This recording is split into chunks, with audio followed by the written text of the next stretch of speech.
Thank you. I appreciate it. Thank you all for being here. Thank you to the Detroit Pistons for hosting us. It's been a wonderful day and excited to get started and get us back on time. So I'll have the privilege of leading this panel, specifically discussing community-driven marketing and building strong local connections. And so what I want to do is start from the far end with name, role, company, and just a little bit about you, and we'll go from there. All right. Good afternoon. Sean Williams. I'm CEO of Detroit versus Everybody brand. Been with the company since inception. I'm actually one of the founders. So we're like 12 years strong, and I'm very excited about where the brand is going right now. We're aligning with like some strategic partners to take the brand not only national, but to take it to like a global expansion. So very excited. I'm actually working with Rishi next to me on a couple initiatives. So very excited to be here. I'm excited about this conversation. Hi, Rishi Narayan. I'm founder of Underground Printing. We're a custom printed apparel provider, and we have stores throughout the country, primarily in college campuses, the crux of local community.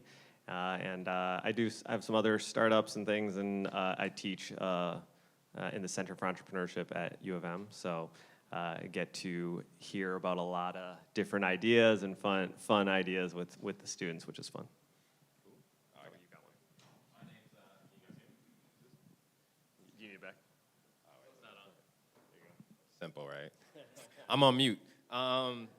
My name's Addofio, Addo, mostly known as Addo. I do business development over at Bedrock under community growth and development, and my main focus is arts, culture, and business attraction. My previous background has been in the music industry at Capitol Records, running marketing there, and then from there leaving to jump into the cousin of marketing, which is advertising, at HBO and DirecTV. And a lot of what I do here is really to fit in that gray space within Bedrock, to include in more best-in-class retail, restaurants, but also attraction pieces like Afro Nation, which recently took place 3 weeks ago. Last year we had 23,000 people in the city of Detroit. And this year we had 30,000 plus in the city of Detroit. And it was a great partnership with the Pistons that actually created that organic and just authentic vibe of the city within the festival. So excited about that. Excited for Bilal and T. You guys were like killers throughout that whole project. So it's great to kind of bring it full circle back in this room today. And I'm Justin Johnson. I'm from Texas, if you can't take the obvious hint. I'm also the only Texas person on here because I asked them Michigan or Texas. They all looked at me, and I said I did that to myself. But anyways, I'm the head of market development for Acorns. Essentially, I'm responsible for looking out into the world of opportunities that exist and figuring out what strategic ways where Acorns can invest and partner with companies to help drive growth for our business. And so with that, the first question I have for the panel, and I'll start here and we'll go down, is how do you define a strong local community in the context of marketing, and what key elements are needed to foster genuine connection? The answer to that is really just be a genuine individual, right? Local marketing to me is marketing. That's who you're servicing. That's who you know. And those are the people who are going to give you the real answers that you generally won't find in the same office place that you're with, right? And so just to give just a small example, I do something every Tuesday at Shinola Hotel where I realize that there's a lot of great places for suits, and there's a lot of great places for the creative economy, but there's not enough places that fit both in the same space. And I think it's important to really bring those two together because those are lots of conversations that need to take place in order to create the most effective marketing campaign, advertising campaign, but also just to create a good initiative in general, to get people excited and feel real about what's happening. So that's my biggest thing is like you need to be focused on the local to really understand what it is that you're trying to do. Pretty good. I might steal that. It's like there's that all politics is local politics. All marketing is local marketing. I like that a lot. I'll credit you, don't worry. So yeah, I mean, I couldn't have said it better. I think the idea of a community that engages, right? If you're looking for a strong community, it's a community where people get together and where word of mouth spreads, right? Like if it can't spread, if it's isolated, then it's tough. So from what defines a strong community for engagement is a community that wants to engage, right? That wants to be a part of things, that wants to take part in events like this, looks and seeks, opportunities like this. There are definitely towns that we're in where it lacks, and you only notice that when you're in a town where it's vibrant and you're in a city that's vibrant. So we had a lot of questions, so I'll try to keep it brief. Yeah, I don't have much to add, but you kind of hit on something. Just being organic, and really, it's your local market is like your warm market. I know that's like when you're doing testing products, you always want to test it with your warm market before you actually go full throttle with it. So it's really just tapping in with your warm market and just being true and organic to that. Like for our brand, for example, Detroit versus everybody. The fact that we have the word Detroit in our name or in the company's name, we have to be true to Detroit. So a lot of our mission statements and our goals are just aligned with the Detroit community, and that it inherently makes us, or it automatically makes us, I guess, responsible for the community around us. Love it. And Sean, we'll stick with you because it's a perfect segue to the follow-up question I have, which is, what strategies have you seen work for your brand specifically in the local communities to promote said brand, right? So I know you tied in, obviously, Detroit's in the name of the brand, but are there specific examples that have worked for you as you've implemented these to essentially grow that local community involvement as you've grown the brand? Well, the community kind of forces us to do it, right? So, we're Detroit, right? So, a lot of brands, for example, when we, during COVID, we're always summoned by different organizations to partner. And so the company has 3 sectors, right? So we have direct to consumer, which is our normal bread and butter, hand-to-hand sales, in the store, e-com, Detroit versus everybody. Then we have licensing, wholesale, which is what we do nationally with other brands in other cities. But we have this goodwill space, which we love to live in that space because it really gives the brand meaning, purpose. So we love to live in that space. And my partner Jeffrey Aronson, he always calls us this double bottom line company. While we're for profit, we're also for the people. So we live in that space. So during COVID, for example, we did an Everybody versus COVID-19 campaign with the city of Detroit, and also with Tech Town.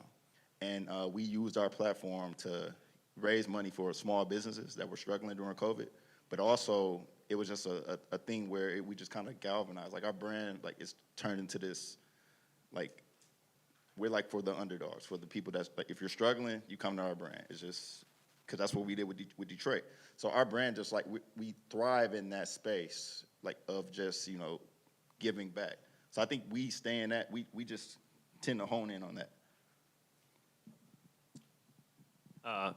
Sean mentioned the word purpose, and so I think I feel real strongly about this. As I've struggled with it, as we've opened up stores throughout the country, it's how do you expand, and then how do you stay true to your community? And I think purpose-wise, it all comes down to the purpose that I believe for a strong community, which is building great relationships. It is actually what we state our purpose is, which is all marketing on the local level is all about how do you enhance the opportunity to build that relationship. So if you think about strong local brands, they just have great relationships, and you're not sure why. You're not sure why they're cool or why everyone knows that person or that brand, and it's just because they know, because the word has spread, because they have something about them. And then there's lots of knockoff brands. Sean knows most of them, and they don't have it because they haven't put in the work to build a relationship. So for me, it's everything around social and activation and everything, it's all just helping you build a relationship, and people that are authentic to that, they're the ones that are going to get it. For me, I like to selfishly just listen to music. I know sometimes my expense reports is damn, how often are you going out to the parties, man? But for me, I need to see the power of a DJ. I think a DJ, I would call, is a real amplifier, a real influencer, if you will, if you want to use that word. To be able to captivate a room for hours on end in a city specific to music, that is your core audience, right? What are you guys into? What are you in, rhythmically?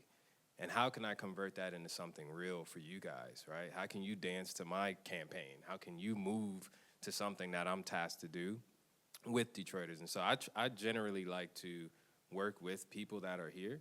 and bring them into the office place where they generally wouldn't get that invite, right? And make them feel a part of the project as much as possible to the fact that I feel like I'm grayed out, right? I really want people to feel encouraged within their own city and partner with individuals that make movement happen within the city. And a lot of my trick of the trade is DJs. One of them being in the back, he's one of the manager, Michael Pope, and he literally puts me in front of everybody in the city, and I'm truly grateful for that.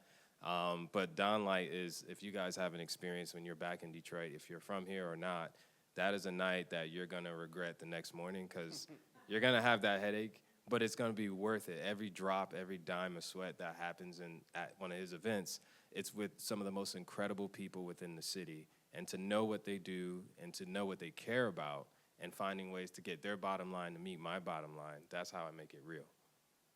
Sounds like I need some more DJ expense reports, so I'll Yes, you follow do. up with you after. But we'll talk about specific feedback, community feedback, which I'm sure all of y'all collectively have received a ton of. And what I'm curious about, and we can start here and go down, is how do you build that trust to elicit the feedback from the community? Obviously, everyone's entitled to their opinion. Doesn't mean you need to accept it or agree with it. But what are some ways you've done that to really garner the trust and like implement any authentic feedback that has come from those interactions with their community? Absolutely. The biggest thing for me is making sure you have an open ear. I think you have to learn how to be a really crucial listener, but then also you need to hear the point of view because everything has context, right? And most people don't have access to that context. And so you have to be able to translate that in the language that you're hearing the feedback in a soft way. Sometimes, with corporate, it becomes really difficult because there's a lot of red tape that we all deal with. And so sometimes you don't have that ability to kind of just voice that out publicly. But when you have that one-on-one and you really hear the concern behind it, empathize behind that whole piece, but make sure that you give some proper context with that same empathy. Make sure that those two meet at the right level, and I think you're going to have a much more successful conversation with the feedback, whether positive or negative. Totally agree. I think the things that I think about a lot when I think about feedback is I don't think it's different for community feedback versus customer feedback or any type of feedback is consistency in that you're always asking for it. It's not sometimes or every now and again. It's just like it's there. We want to hear every single time. Part of your process, just part of your proven process. And then the other one is priority. It's one thing to collect the feedback, but is it there for you? Are you talking about it? Is it something you're talking about along with all the other things you talk about on a weekly basis? That's the two words I think when I think about feedback: consistency and is it a priority? And then so we're in retail, and so we actually encourage the feedback because it kind of keeps us fresh, and we're able to keep up with like the new trends and like what's popping in the city, so to speak. So a lot of times, like we do, like with our store, we'll have like these little like meetups in the store. We'll bring in other brands or other individuals that's doing things in the city and have like these little interactive moments. And from those moments, like we get, everybody always has an idea for like a new versus everybody or a new for everybody. And sometimes it's like, no, but sometimes like a lot of cool ideas and a lot of cool partnerships come out of that. So we actually encourage that. Can you share an example? A recent example of that. Well, actually, so we did some stuff with Afro Nation. So we actually branded the store Afro Nation versus everybody during Afro Nation, and it was a cool experience for me personally. Like I'm of African descent from Liberia, but we were also able to actually tap into that energy that that came into the city during Afro Nation, and we built a lot of cool experiences out of that. That's like that we're still moving forward with now. Like there's some things coming from that in the future. Still need my shirt though. Oh, yeah. I got you. Bro. Second one in the front, too. All right, I just get a listen. That's feedback. Yeah, right. Real-time feedback. Kara alluded to this earlier in her panel, which is around micro-influencers, right, and their importance that they play and the role within marketing. So specific for community building and building those connections, like how does your brand or how can brands best collaborate with these micro-influencers to grow their local presence? And we could start at your end. Well, it's the same thing. It's like the micro influencers, they're the ones that's on the ground every day doing like the street marketing and like the actual interaction, and they're constantly reinventing themselves and doing things within the community. So tapping in with them, it keeps you fresh. It keeps the brand new. Like, you know, it's a lot of times, I hate to say that we're here with the brand, but honestly, we're 12 years in, and we have this platform to where we can interact with different businesses and different B2B opportunities. So a lot of those micro influencers, a lot of them are just starting out, but they have a lot of value because they touch the people, right? So interacting with them, it kind of gets you, it pulls both worlds together, and it's like a symbiotic relationship where we can like interact together, and I leverage them, they leverage us, you know. Yeah, and when I saw this question, I was like, well, I'm gonna leave this for everybody else because that's not my world of influencers or micro influencers. The only thing that when I think of it is I think of customers, and that they are your influencers in this sense, micro influencers. So like, are they talking about you? Are they proing you because they were just like had such a great experience? So for me, it's how do you get micro-influencers, in my case, I think about them as customers, talking about you is because the experience they had was so great that they want to tell other people about that they had a great experience, and hey, you should try this place out. And that's just the basis of word of mouth, right? So that's how I think about it. For me, I like to think of like micro-influencers as like the subculture to the subculture, and finding strategic ways for them to have a new line of influence in other markets, right? And so what I mean by that is really just focusing on a demographic that rarely gets the opportunity to even speak or be heard, and giving them that shot as opposed to going for the macro influencer. Because I realize this, macro influencers get jealous real quick. Why am I not at the spot, right? I should have been a part of this brand, or I'm worth this. And so I think when you give the opportunity to those who generally don't have a voice, but if you want to call them a micro-influencer, I think that's the strategy for me, is like really hearing the organic, reasoning behind why things aren't happening, and then sparking that energy within that subculture that then sparks new energy in another subculture, because it all goes in waves. And so that's how I generally like to work it in that direction. I think the macro influencing is a bit dated in my opinion, but I think going deeper and going seriously hardcore into the subculture, that's really where all the answers truly are. I love that, and I love, Rishi, your take specifically on how you define micro-influencers being customers. At the end of the day, it's grassroots, right? Are these people going to be talking about me because they want to talk about me? And then secondly, to your point around the subculture, there's a phrase that I keep thinking about right now as a result, which is like there's riches in the niches, and so really like doubling down and investing and putting money truly in that to grow that, I think is opportunistic. And so with that, as a follow-up to expand on that, I would love just to hear creative approaches to building meaningful partnerships, and maybe some examples that you can give, whether that's with local organizations, schools, nonprofits, just to overall just elevate the community. Yeah, I kind of like to go old school a little bit. I still write letters and mail out, but then I definitely fragrance those things, right? I make sure I put the best of the best cologne on there, and just really just give you like a nice experience. When I'm asking questions or sitting down with people, it has to be meaningful. So I'm not even talking about business for the most part. Usually meeting 3 is when we actually get down to it. But I want to know, what's your playlist looking like?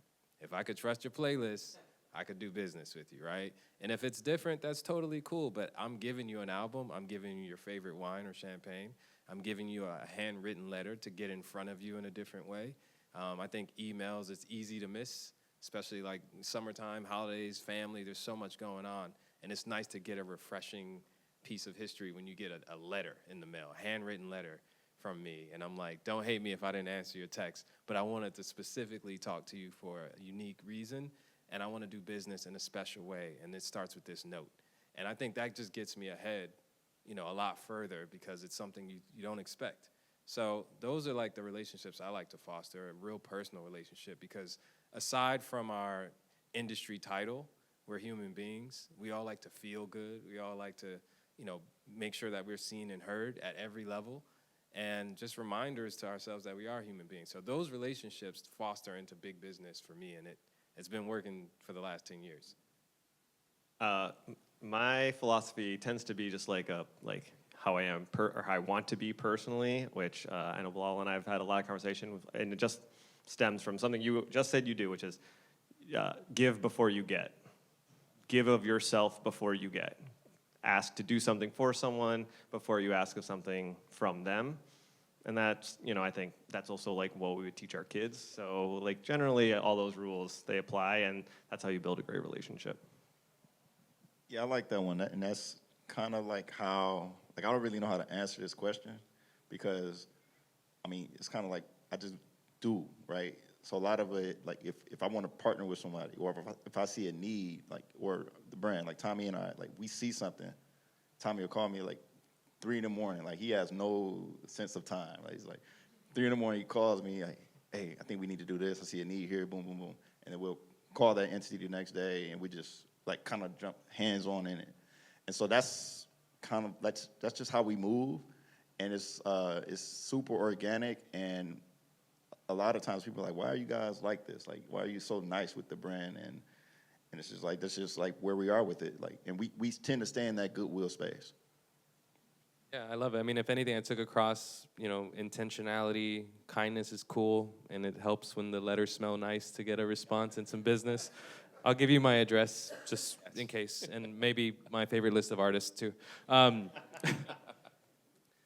curious to get into a different sort of topic, which is challenges. So challenges of scaling community-driven marketing beyond a single market while maintaining the integrity of those connections. So we can start with you, Sean. Sometimes it's like I would say challenges. Some of the challenges we experience are sometimes we have to say no, so we'll get at certain asks that don't align with the brand, and it seems as though we're being a little standoffish. But sometimes like we might have a partnership that that we're working on right now that doesn't. We'll pull energy away if we interact with this other entity. So those are some of the challenges, and then also getting into other markets and making sure that you're staying true to the brand and to the storytelling, because our brand has a certain storyline. Like we're like the story of the underdog. So trying to get into other markets, which we're all about expansion, we tend to have to tread lightly, like we're going to other markets, if we don't have a story to tell in that market. For me, it's not challenges. This is the challenge. This is it.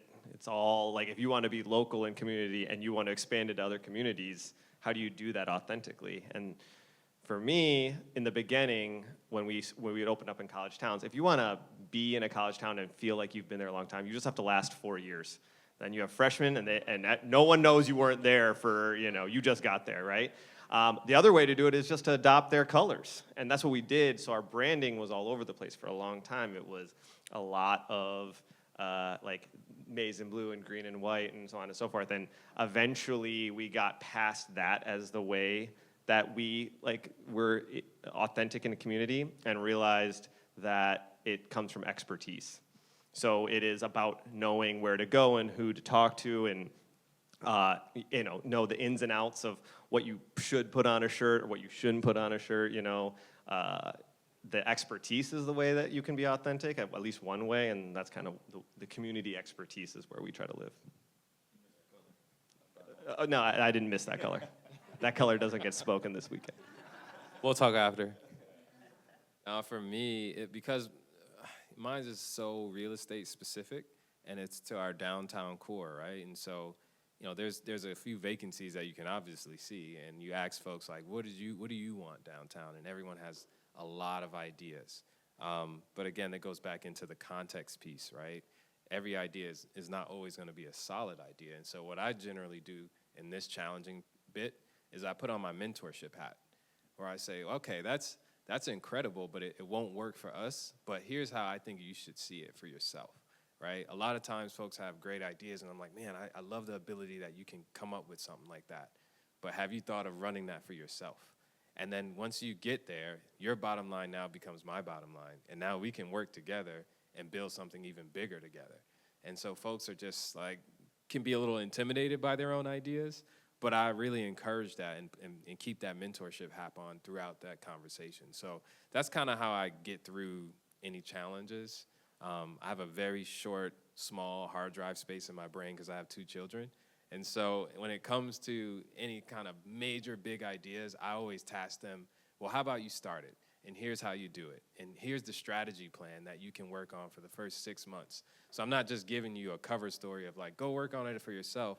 I'm giving you a strategy play that's exciting, that's new, and it's challenging for that individual to come back to me or come back to anyone that's in the room with a solid plan, because that's at the end of the day, that's what everyone really wants to hear. And so that's generally how I get through that.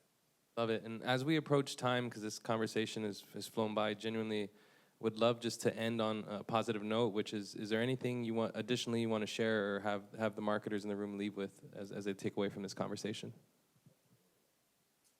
I would say always be the 5-year-old you. I think that's the best marketer. Remember that feeling when you could just color outside the lines and do whatever it is that you wanted to do and you didn't care what anybody else thought? That's the frame that I like to live in. Just stay in that 5-year-old you. Obviously be professional. But, I think it's really important to really nail through anything and have that confidence that is already in you. It's just you don't want to let that 5-year-old version of yourself down. And I just like to display that to anybody in any room in any area, because that's been the greatest advice for myself. And knowing that I could be in that bubble gives me all the confidence in the world to achieve anything I want to achieve.